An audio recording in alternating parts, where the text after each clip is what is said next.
नमस्कार दोस्तों, स्वागत है कैप्सूल न्यूज में। मैं आपके साथ सुरेश सांचोरी, आज फिर से नई वीडियो के साथ। दोस्तों, आपने पिछले कई दिनों से देखा होगा कि किसान लगातार सरकार के खिलाफ आंदोलन कर रहे हैं। कई जगह आंदोलन बहुत ही ज़्यादा उग्र रूप लिया है। किसानी आंदोलन सरकार ने हाल ही में जो 3 नए कानून पास किए उनके खिलाफ कर रहा है। वैसे तो दोस्तों, इन कानूनों के बारे में सरकार का यह कहना है कि ये हमारे देश के किसानों को और ज़्यादा मजबूत बनाएंगे, लेकिन किसान इन तीनों कानूनों के कट्टर विरोधी है और उन्होंने दिल्ली का रुख कर लिया। हजारों की संख्या में किसान ट्रैक्टर ट्रॉलियों में दिल्ली की तरफ चल पड़े। हालांकि बहुत से लोग ये जानना चाहते हैं कि इस परेशानी के पीछे असली वजह क्या है, लेकिन कुछ लोगों को अभी भी ये बात समझ में नहीं आ रही है कि आखिर सरकार ने ऐसे कौन से कानून लागू कर दिए जिसकी वजह से क्या बूढ़े हो क्या जवान, सभी किसान सड़कों पर आ गए। अब इन सभी चीज़ों के पीछे की असली वजह क्या है दोस्तों? क्या ये कानून किसानों के लिए सही है? क्या इन कानूनों से किसानों को फ़ायदा होगा? तो चलिए आज आपको पूरा विस्तार से बिल्कुल सटीक अंदाज में आपको बताते हैं। आप वीडियो को अंत तक ज़रूर देखना, आप पूरी तरह से इस मैटर को समझ पाएंगे। सबसे पहले दोस्तों, हम उन बिल्स के बारे में बात करेंगे जो राष्ट्रपति रामनाथ कोविंद द्वारा पास किए गए। बाद में ये जो है कानून में तब्दील हो गए और इस वजह से किसान लगातार ज़्यादा गुस्से में नज़र आ रहा है और दिल्ली की तरफ अपना आंदोलन जारी है। दिल्ली बॉर्डर पर किसानों की भीड़ जमा है दोस्तों, जहां पर ज़्यादातर किसान पंजाब, हरियाणा और उत्तर प्रदेश जैसे उत्तरी राज्यों के किसान हैं। मगर दोस्तों, ऐसा बिल्कुल भी नहीं है कि बाकी राज्यों के भी किसान इन आंदोलन में शामिल नहीं हैं।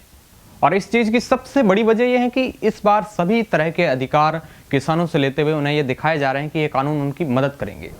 अब ये सभी चीज़ें कैसे हो रही हैं, इसे समझने के लिए आपको इन तीनों कानूनों को समझना पड़ेगा। दोस्तों, सबसे पहले हम पहले कानून की बात करें तो पहले कानून का नाम है the farmer agreement on price assurance and farm service act 2020।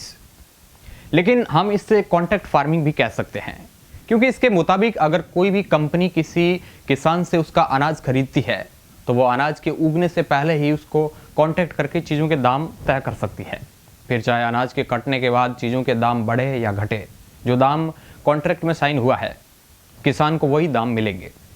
अब ये चीज़ें कागजी बातों में तो बड़ी अच्छी लग रही है, पर ये चीज़ें किसानों के लिए उल्टी भी जा सकती है, क्योंकि किसानों को ये पता है कि अगर प्राइवेट मंडी में गवर्नमेंट का कोई भी कंट्रोल नहीं रहा तो प्राइवेट कंपनियां किसानों को शुरुआत में तो बड़ा अच्छा दाम देगी।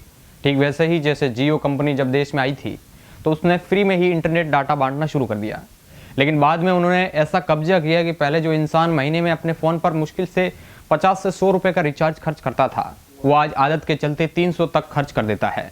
और यही चीज़ यहाँ भी हो सकती है कि शुरुआत में तो कंपनी बड़े अच्छे दाम कॉन्ट्रैक्ट में साइन करवाएंगे, लेकिन जब किसान को इस तरह के खेती करने की आदत हो जाएगी तो उन्हें कम दाम मिलने शुरू हो जाएंगे। इसलिए दोस्तों, किसान यहाँ चाह रहे हैं कि जो प्राइवेट मंडी शुरू हो रही है और किसानों से जो कॉन्ट्रैक्ट में जो दाम दिए जाएंगे उस पर सरकार का कंट्रोल हो, ताकि किसानों के साथ कोई भी नाइंसाफी ना हो। ये कानून एक तरह से देखा जाए तो किसानों के लिए दोस्तों फ़ायदेमंद भी है और नुकसानदायक भी।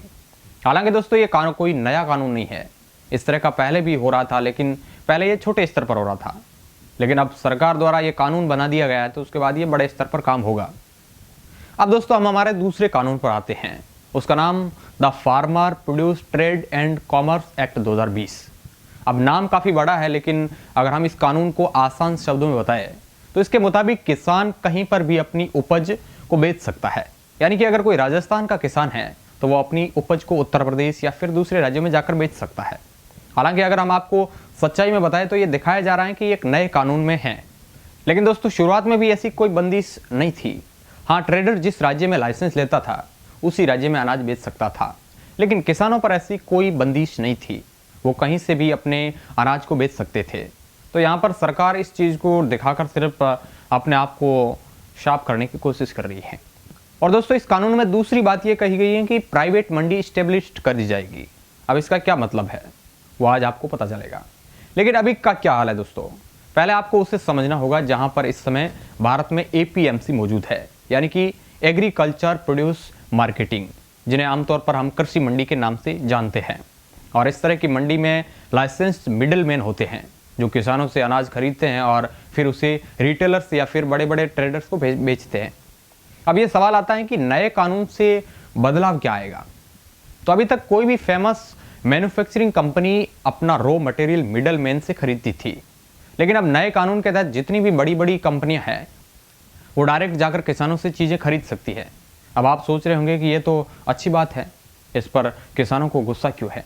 तो सबसे पहली बात है कि हमारे देश में 85% किसान ऐसे हैं जिनके पास ज़्यादा ज़मीन नहीं है, यानी कि उनके पास इतनी ज़्यादा ज़मीन नहीं है कि वो भारी मात्रा में अनाज उगा सके। तो जाहिर सी बात है कि जब इस तरह का सिस्टम आ जाएगा तो छोटे किसानों को तो बहुत नुकसान होने वाला है, क्योंकि कोई भी कंपनी डायरेक्ट किसानों से संपर्क करेगी तो हो सकता है कि वो उन्हें मिडल मैन से ज़्यादा पैसे दे, लेकिन दोस्तों इसका उल्टा भी तो हो सकता है ना, कि वो उनके अनाज की कीमत कम कर दे, उन्हें दाम कम दे। अब किसानों को दूसरा डर ये भी है कि सरकार एमएसपी को खत्म कर देगी। अब आप सोच रहे होंगे कि एमएसपी क्या है। एमएसपी यानी कि मिनिमम सपोर्ट प्राइस, यानी कि दोस्तों एमएसपी में सरकार किसानों को ये भरोसा देती है कि हम आपको इस अनाज के इतने रुपए भाव देंगे ही देंगे।